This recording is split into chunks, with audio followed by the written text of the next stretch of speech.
Hello, my name is Shy Moss, and today's video is on savings. Now, savings is one of those topics that is one of my least favorites. Okay, when we talk about savings, ugh, my whole body kind of goes through this depressed state. I just don't like it. I don't like the word. Savings is bleh.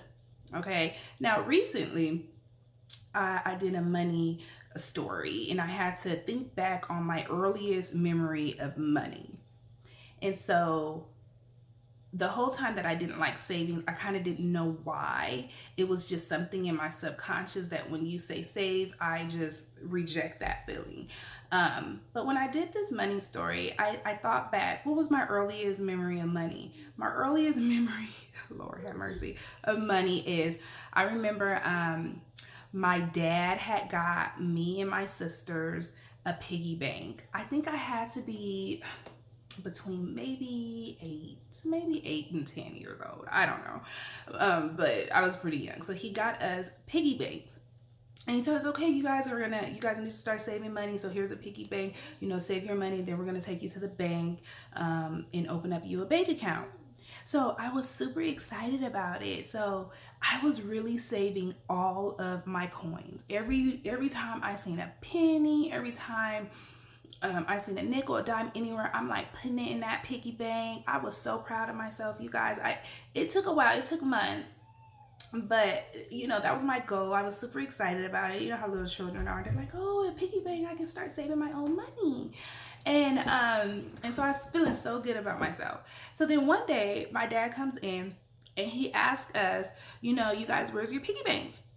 So I was so happy. I'm bringing him my piggy bank. My sisters brought theirs. So my oldest sister, he opened her piggy bank and she had nothing saved in hers. Okay. He opened my youngest sister, her piggy bank, and she maybe had like a few coins in there. So then he opened my piggy bank and my piggy bank was full. Okay, and so he's praising me. I'm getting all this praise, and he's like, "Oh, you guys need to be more like Shy. You see how she filled up her piggy bank, and you guys didn't save any money, and And so he went on with this whole ordeal. So I'm feeling so great about myself. I'm like, yes, okay, I don't save up these coins. We about to open up my bank account, right? Well, why my daddy take my money? No bank account. He took my change. And so that memory has been stuck in my subconscious. And when we talk about saving now, even now, I feel some type of way about it.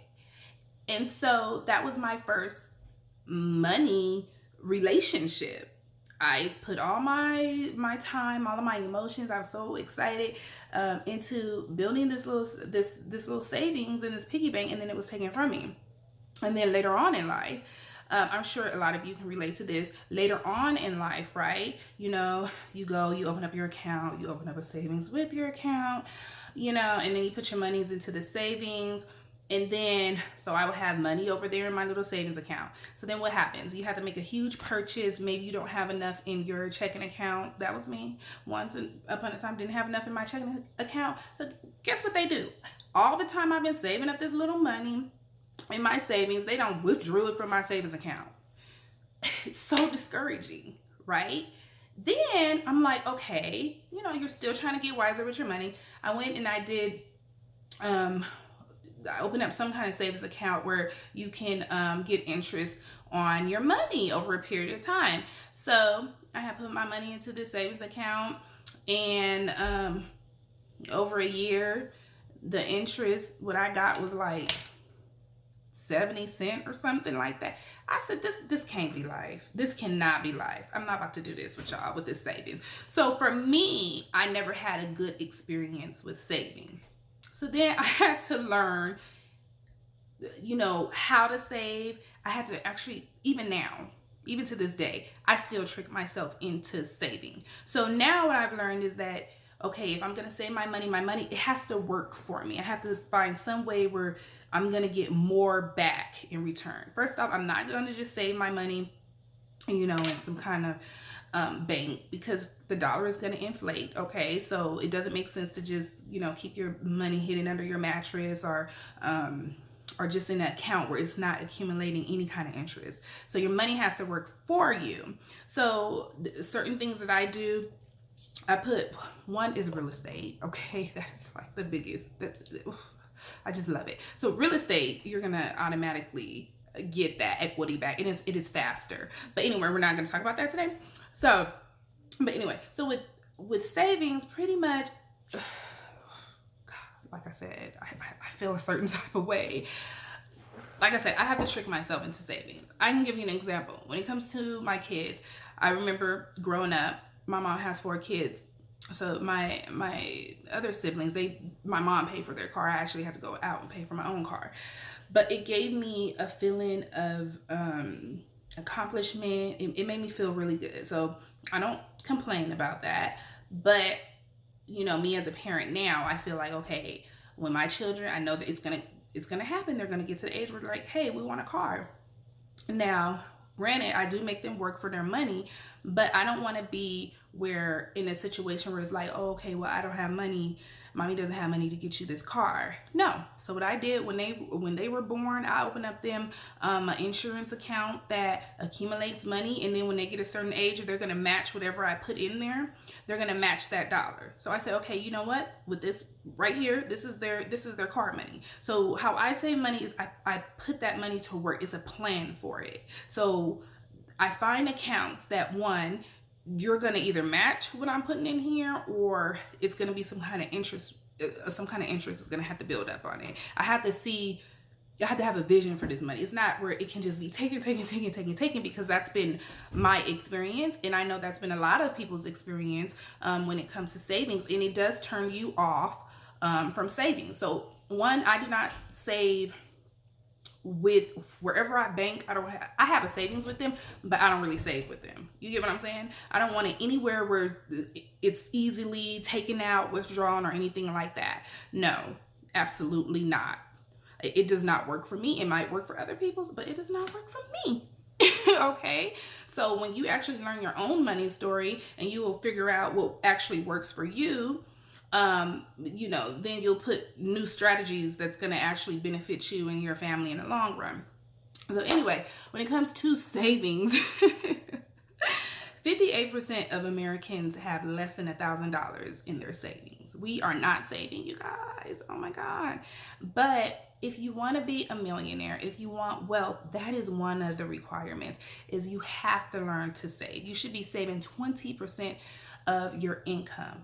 So somehow, some way, we got to figure out how we can live with 80%.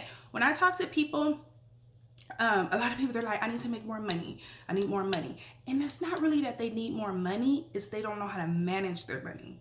Because I've learned that it didn't matter how much more money I was making, I was bringing in. Because one thing I'm going to tell you, God has blessed my hands to prosper, honey. I can prosper without thought of it. I can prosper, but the money will come. But as soon as it's coming, I'm just like spending it, doing it, giving it away, doing, and I wasn't really saving. And then you're like, oh my God, I need some more money. And it's not really that. It's just you're not managing your money correctly.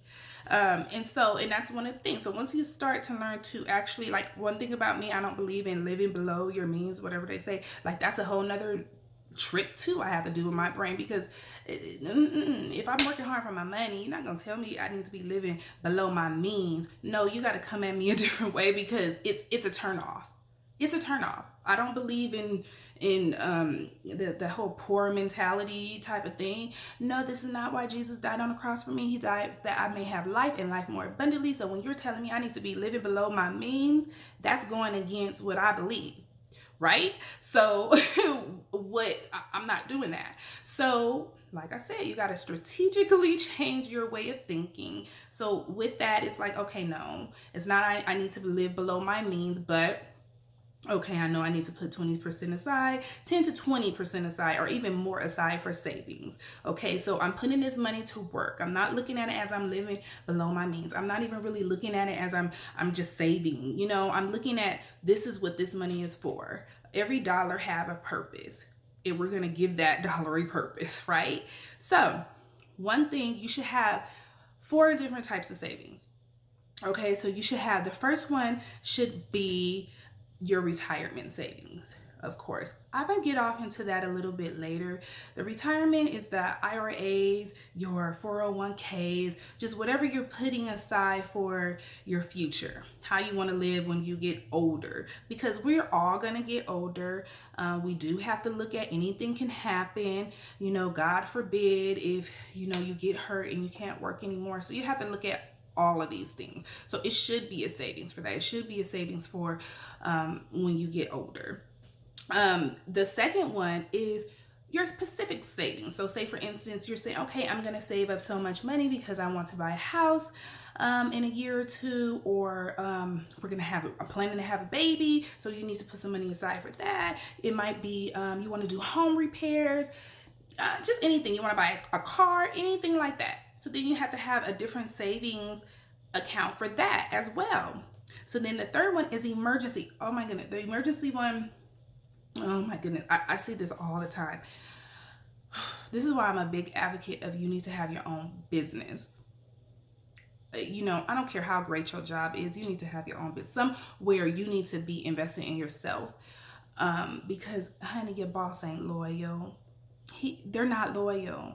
And I see this too much. It's so heartbreaking when there's people that have given their whole life, I'm talking 40 years, 10 years, 20 years to a job, their whole life, and then they get laid off. It's heartbreaking. It's so heartbreaking because I get it. When you're spending your time at a job, if you're spending 9 to 5 at your job, 8+ hours, these are hours away from your family. Okay, these are hours away from the things that you want to do. You can't travel, you can't do so. The sacrifice, I think people don't really understand because it's been so programmed. To work a 9 to 5 is a huge sacrifice. You're sacrificing your freedom. You might think being an entrepreneur or having your own business is a huge sacrifice, and people look down. Some people do look down on it, and oh, I can't do that, and da, da, da. But honestly, to me, giving all your time at a place of employment where you're away from your family, the ones who you love, where you cannot get up and go traveling, we finna hit Vegas, I'm ready, let's go. You can't do those things. Why? Because you have a ball and chain around your leg, and that's your employment. And then you have sacrificed so much. Think about it. Some people have sacrificed their relationships, they sacrifice their marriages, everything, to work to chase this dollar, and they're still not making enough money. They're still living paycheck to paycheck. And then one day you walk into work after all your loyalty and you are laid off. That ain't how God intended us to live. No, it's not right. It's very heartbreaking. And so then what are you doing? Oh my God, I'm laid off. How am I going to provide? Then people have to downsize, or they have to do whatever, because one, they don't have any money in the savings. So when your emergency fund, if you ever lose your job, you should have at least about 3 to 9 months of savings for you to be able to live off of. So if you lost your job, you should be able to pay your bills 3 to 9 months. And I think that's the most important savings that you actually should work on right now, if you don't have that in place, over anything, because it's happening way too often that people are getting laid off and they're not prepared for it at all. So put your money aside. Just what you would do is just think about, write down, calculate your monthly expenses, and think, if I was to lose my job, right? When I wouldn't be using cable. You know what I'm saying? So you'll eliminate cable. You're probably going to eliminate getting your hair done. Unfortunately, this is part of it. Your nails in your hair, that has to be a sacrifice. Can't do that no more. So those things you will want to eliminate. And then you want to look at that number. This is the exact number of how much I can live off of, excluding eating out. Like me, I love to eat out. We eat out like all the time. So exclude all of that. And what is that number, right? And see if that's something that you can save. Divide that number and see if that's something that you can start saving up each month. That just in case you get laid off, something happens, you have a fallback plan, right? So then, and then the fourth, which is my favorite, the fourth savings account should be um, just things like birthdays, your kids' birthdays, put money aside for that. Put money aside for vacation, you're planning a vacation. So your fourth savings should just be kind of wrapped around those type of things. Holidays, so Christmas is coming up. I usually start my Christmas shopping way in advance. I try to at least by July. What did I say? Christmas in July. Start putting little toys, putting money aside, buying little things, whatever, so that when Christmas comes, I'm not exhausting all my funds just for Christmas. So just different things like that. So again, the four areas that we should be saving is for your retirement, for specific expenses such as your home, if you want to buy a home, in cars, things like that, your children's education, that. Then third is your emergency fund, just in case something happens, in case you get laid off. You should even have money aside if something happens with your car, different things like that. And then lastly, the just your savings for vacation, just I don't know what, just like random things for vacation, more of like a short-term goal. That should be that savings. So the fourth one is short-term goal savings. There we go. Okay, so there's my video for today on savings. Until next time, bye.